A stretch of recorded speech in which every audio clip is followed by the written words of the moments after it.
මං අද ගත්තා චොකලට් කොණ්ඩ කෝඩ් එකක් නෙමේවා. ඔව් කොණ්ඩ කෝඩ් කන ජාතිය බලන්න තමයි පස්සේ අරගෙන. ඔයාලත් ඉන්නවද මෙහෙම වයිස් කෙනෙක් ඉන්නවද යටින් මට කමෙන්ට් එකක් දාන්න. ඉනා වෙන්න එපා.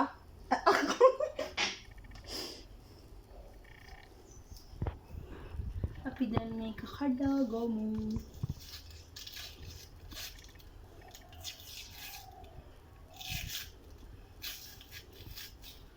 කුඩු හැලෙනවා.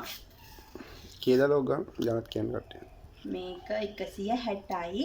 අපි ගත්තේ ගෙවල් ළඟට එන අයිස්ක්‍රීම් මාමගෙන්. ඉතින් එයා 170 ගන්න මට දුන්නා. මේක ගහලා තියෙන්නේ නම් 160යි. එච්චර ආදරයක්. අනේ එම්බුල. අයියෝ. තාගල කඩන නැත්නම් කුඩුවේ. චොකලට් තාගල කඩනවා ඔගේ කොලේ නැත්නම් කුඩුවේ. කඩන්න වෙනවා. මේ චොකලට් වලට කොලේ මෙව්ව වෙලා. අයියෝ අයිස්ක්‍රීම් එක කඩා ගන්න ගිහින් ඉඳලා දුකා. ඡේ. මේක හරි ෂෝක් නේද නේ? ගොඩක්.